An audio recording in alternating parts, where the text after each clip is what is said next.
दोस्तों, मेरा नाम है डॉक्टर बी राय। मैं न्यूरो रिहैबिलिटेशन थेरापिस्ट हूँ।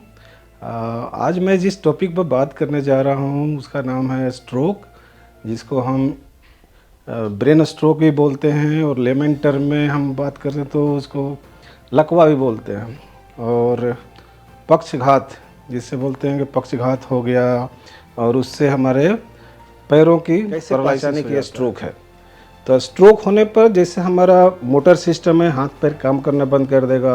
सेंसरी सिस्टम है, जैसे सुनापन हो जाना, मुंह का टेढ़ा हो जाना और आवाज़ चला जाना। तो अगर ऐसा सिम्टम आपको दिखता है तो क्या करना चाहिए? तो फर्स्ट ऑफ ऑल, आपको कुछ भी सिम्टम दिखता है इस तरह से तो कोशिश करना चाहिए कि जो हॉस्पिटल है जिसमें कि स्ट्रोक को इलाज करने की सारी सुविधा उपलब्ध है, वहाँ ले जाने की कोशिश करनी चाहिए। जो स्ट्रोक का पहला जो डायग्नोसिस जो जांच है वो उसको बोलते हैं सीटी स्कैन।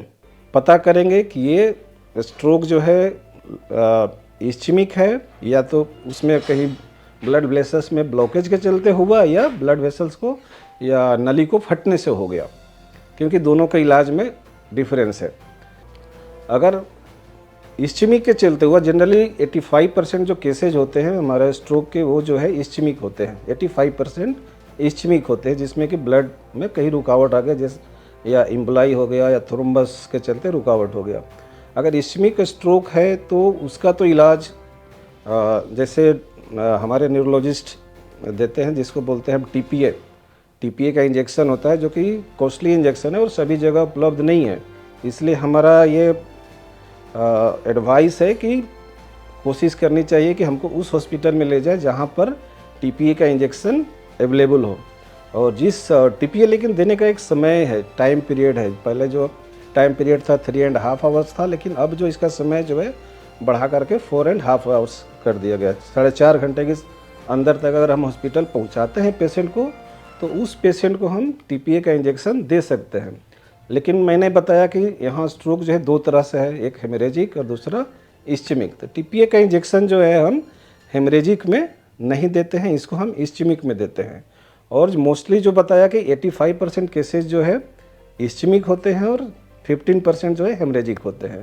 तो ये हम पता करते हैं सीटी स्कैन से। तो हमको स्ट्रोक पेशेंट को वहाँ ले जाना है जहाँ पर जिस हॉस्पिटल में सीटी स्कैन मशीन अवेलेबल हो और टीपीए अवेलेबल हो। बहुत सारे रिसर्च से हम लोगों को पता है कि पेशेंट का रिकवरी जो है वो बहुत हद तक ठीक हो जाता है। टीपीए इंजेक्शन जिनको दिया गया उसके कुछ साइड इफ़ेक्ट भी है, लेकिन साइड इफ़ेक्ट कम है, लेकिन उसका रिकवरी रेट जो है ज़्यादा है, इसलिए टीपीए इंजेक्शन देने का प्रेफर करते हैं। लेकिन सबसे बड़ी इसका मुख्य है कि ये इसका देने का समय लिमिट है, टाइम पीरियड।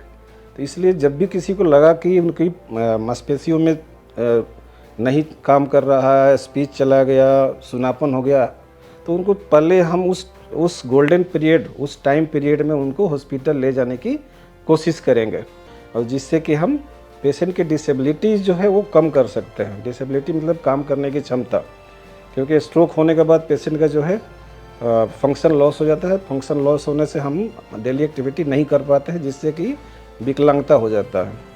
तो इसीलिए ये अभी तक के रिसर्च में ये पता चला है कि ये टीपीए का इंजेक्शन जो है हम 4.5 घंटे में ही दे सकते हैं। अगर हम 4.5 घंटा के बाद देते हैं तो उससे हमारा बेनिफिट कम होगा, नुकसान ज़्यादा होगा, क्योंकि टीपीए इंजेक्शन जो है ब्लड को पतला करता है। पतला करने की दवा है, जो क्लॉट बना उसको तोड़ने, क्लॉट को तोड़ने का, छोटा करने का दवा है।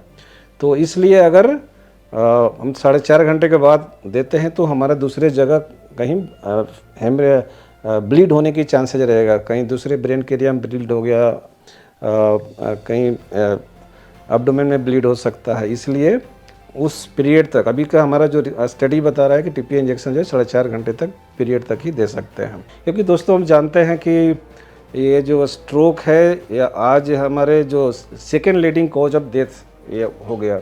स्ट्रोक जो है जो डेथ का कारण है, second leading cause of death and third leading cause of disability. Disability means persons will not able to do the activity due to the muscle weakness.